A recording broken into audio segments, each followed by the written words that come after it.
Hey yo, the biggest trade deal of 2025 just dropped and it's set to have a huge impact on the global economy. We're going to go over it unbiased and without the Western spin, except in this case, it's West versus West. So without the Western European spin and without the American spin, I suppose. Yeah, checks out. The EU and the US have struck a massive agreement. Remember, the UK is not part of it because, it yeeted itself out of the EU, not got slapped out. Anyway, I distract myself so often. The EU and the US have struck a massive agreement that narrowly avoided what could have been the worst transatlantic, meaning across the Atlantic, which sits in the middle, transatlantic trade war that both sides have seen in decades. Because these are two huge economically tied blocks. They're both in the West. The Western world is these blocks, and so any sort of friction between them is an absolute mess for both of them.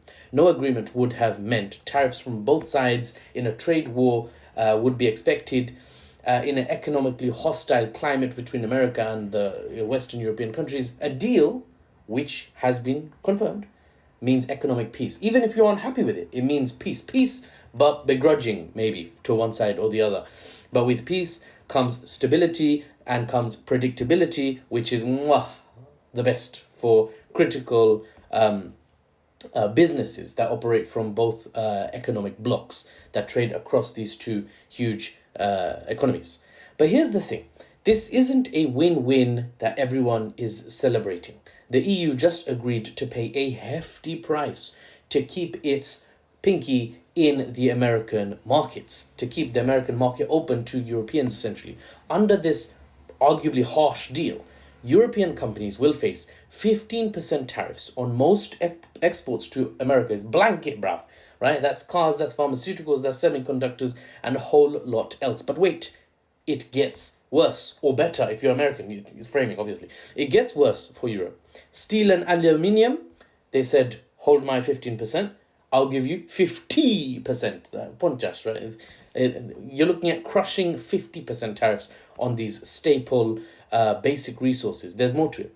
There's a quota system for steel and aluminium so that historic levels aren't taxed at, or tariffed at that level, but anything exceeding it is it's complicated. Okay, I read up on it. I could explain it, but this is TikTok, so we're trying to stay within 10 minutes, so we won't go that deep. Maybe on future videos.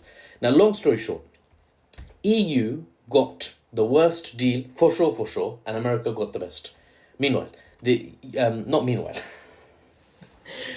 EU has committed, I should have said additionally, the EU has committed to purchasing $750 billion dollars worth of US energy, LNG, oil, gas, and invest another $600 billion into American industry by 2028. That's 1.3 trillion. Oh, my eyes.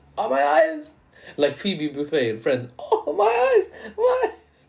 1.35 trillion flowing in commitments or investments from Europe into America. Now compare this to the UK's deal last year, because the UK yeeted itself out of the EU, but we never got that money for the NHS, by the way. Anyway, still salty about that one.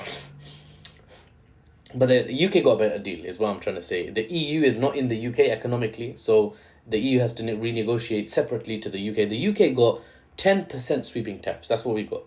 And you start to see, when you compare the EU to the UK in terms of the deals with America, you start to see who really won and who really lost here. Spoiler alert, America won, Europe lost.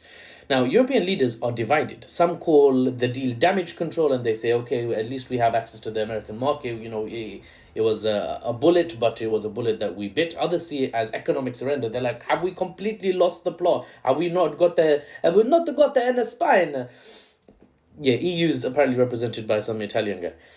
I shouldn't do this when I'm being Italian. I think that's not good for them. Anyway, it should be noted that whether the EU countries say that it's economic surrender or say that it's a compromise, you bit the bullet, it's not pretty, but it's necessary. No one says that it's a victory for the EU. So the sentiment is joined on that front. The sentiment is shared between all members. That it's not a pretty picture that we have painted for ourselves. Now, the US presents this deal as a cementing of America's role as the world's primary investment destination. Yes, I toured the Middle East. We got the best investments, got the biggest investments. My friend MBS. Oh, what I would not do for this, man. And now Europe is under my boot. I mean, we made the best deal. Trump obviously showed it off as a fat win, is what I'm trying to say with my really weird impersonation. I wrote the art of the deal. What did you expect? You can only expect from me the best with tariffs. They were lining up begging me for a deal, and I put them out of their misery because I'm just that generous. Their allies, true, but America comes first. We're gonna make America great again. Now, while this deal prevents immediate economic warfare between these two Western blocs, it was really fun to do those impersonations. I don't know how good they are, but it's fun to do, so why not, you know? Now, this prevents economic warfare between these two blocs, but it also fundamentally shifts the balance of transatlantic trade in America's favor, potentially weakening European competitiveness indefinitely, right? That's the news. Now here's the analysis.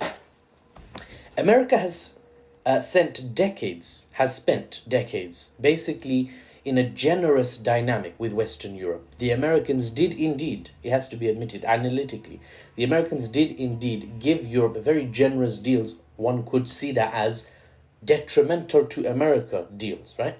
And that's natural, actually. Fun fact, for those who don't study geopolitics, that's natural for a magnanimous, generous superpower. If I am the king, and beneath me lie all these peasants, just chucking some gold coins at them once in a while is not a problem for me.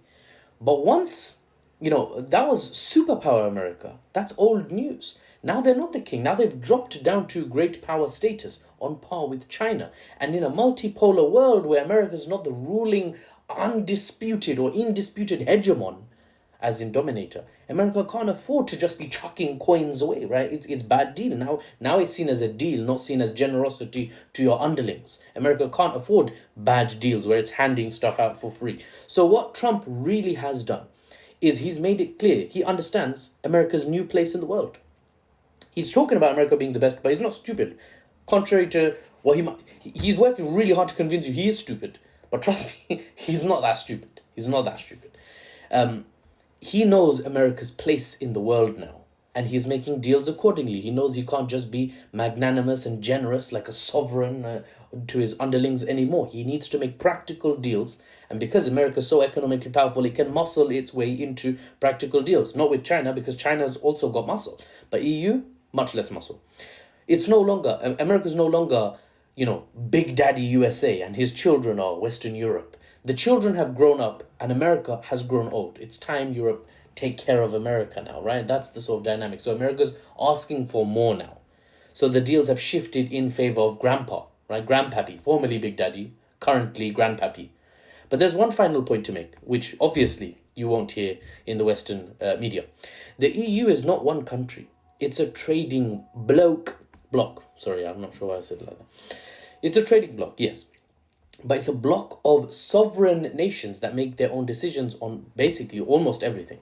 So a lot of these promises, like buying $750 billion worth of US energy resources, like oil and gas, that's going to be hard to commit to, hard to enforce. Like, how are you going to do that? Because individual countries in the EU will have to individually pledge or negotiate with each other on, how much you're going to take, how much am I going to take. It's like a burden now, right? They have to pledge to buy those things. That will lead to internal strain between European nations, where countries might say, do I have to buy that expensive oil from the US? Oh. And then ship it across the Atlantic. Oh, brother. Oh, what's that, brother? And then their gaze might wander to the east and be like, Russian and Iranian oil. Oh. And then Russia's going to be like, Vadim Sokov Transnational, nice to meet you. When it comes to affordable oil, nobody does it better than us. We are here, And my friend Iran, he has lots of oil, very good price because sanctions. So we can, slide oil under the table and make it slide easily because it's oil. Sorry. Now my forecast. The EU has been snubbed by its overlord. It's understandable. Okay, I'm not contesting that because America is doing what's best for America, analytically speaking. I'm not taking sides here. I'm just giving you the information. But the EU might turn around and say, well, we can two can play at that game. We will do what is better for Europe. Grazie mille. So parlare un po' di italiano. They may turn around and turn to the global south, right, as a European bloc and say, oh, Russia, oh,